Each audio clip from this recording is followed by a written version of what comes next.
Friends, எல்லாரும் எப்படி இருக்கீங்க? நல்லா இருக்கீங்களா? நான் சூப்பராக நல்லா இருக்கேன். இப்போ வந்து நான் செய்ய போகிற ரெசிபி என்னென்னா, ஆந்திரா ஸ்டைலில் கோவக்காய் பருப்பு எப்படி செய்வாங்க நான் செஞ்சு காமிக்கிறேன். இப்போ வந்து சூப்பரான ரெசிபி, சூப்பராக இருக்குது.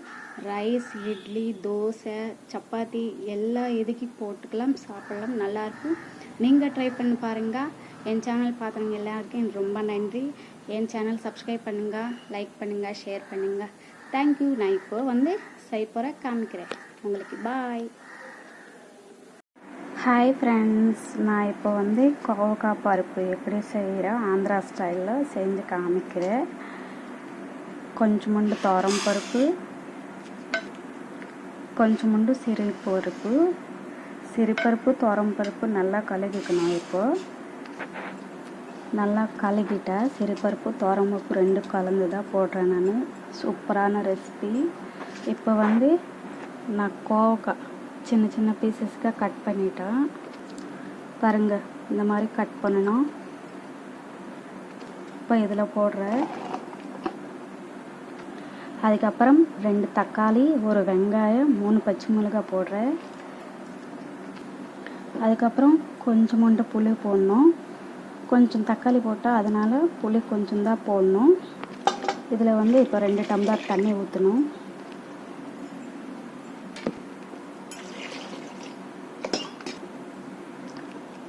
தண்ணி போட்டுட்டா அதுக்கப்புறம் 3-4 விசில்ஸ்க்கு அப்புறம் க்ளோஸ் பண்ணணும். மூடி வச்சுட்டு 3-4 விசில்ஸ்க்கு அப்புறம் ஆஃப் பண்ணணும்.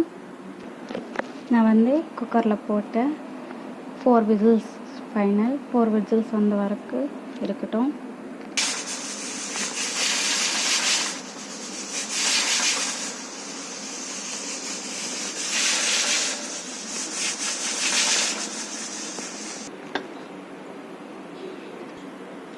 இப்போ ஓப்பன் பண்ணி பார்க்கலாம். ஓப்பன் பண்ணிட்டா பாரு எப்படி இருக்குது. இப்போ இதை வச்சுட்டு நல்லா அமுக்கணும்.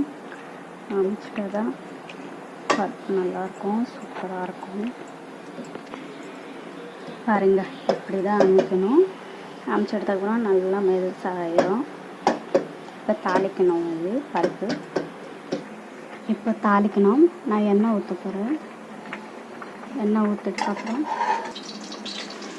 தாளிக்கிறதுக்கு கடுகு, ஜீரகம், கடலைப்பருப்பு, உளுந்து, கருவேப்பிலை, இந்த 5 ஐட்டம்ஸ் இதில் போடணும்.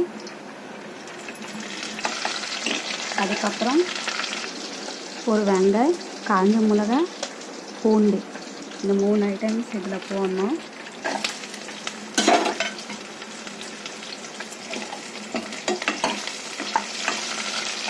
அதுக்கப்புறம் கொஞ்சம் இஞ்சி பூண்டு பேஸ்ட் போடணும். ப்ரௌன் கலர் வந்த மாதிரி ஃப்ரை பண்ணணும். அப்படியே ப்ரௌன் கலர் வந்த வரைக்கும் ஃப்ரை பண்ணணும். இதில் கொஞ்சம் பெருங்காயத்தூள் போடணும்.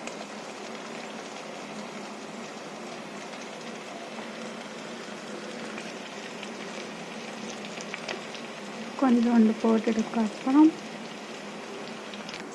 இந்த பருப்பு வந்து அந்த தாளிக்குள்ள போடணும். இப்போ நல்லா ப்ரௌன் கலர் ஆயிடுச்சு.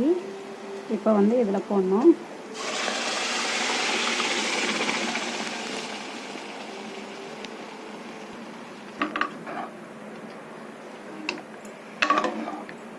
இப்போ இதில் கொஞ்சம் மஞ்சத்தூள், கொஞ்சம் காரம் கொஞ்சம் கம்மி தான் போடணும். எதனாலனா 3 பச்சை மிளகாய் போட்டால் அதனால் கம்மி தான் போடணும். உப்பு கொஞ்சம் போடணும்.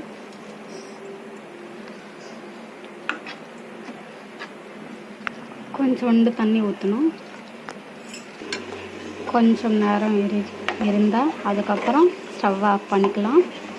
இது வந்து ரைஸில், இட்லி, தோசை, சப்பாத்தி, பொங்கல், இந்த 5 ஐட்டம்ஸ்க்கு நம்ம போட்டுக்கலாம். நல்லாயிருக்கு, சூப்பராக இருக்கும் கோவக்காய் பருப்பு. நீங்கள் ட்ரை பண்ணி பாருங்கள். உங்களுக்கு பிடிச்சிச்சின்னா please subscribe my channel, like, share my channel. Andhra ஸ்டைலில் கோவக்காய் பருப்பு இப்படி தான் இருக்கும். அவ்வளோதான் முடிஞ்சிச்சு. கொத்தமல்லி போடணும், ஆனால் நான் கருவேப்பிலை போடுறேன் மேலே கார்னிஷ்காக. Please subscribe my channel. Thank you, bye.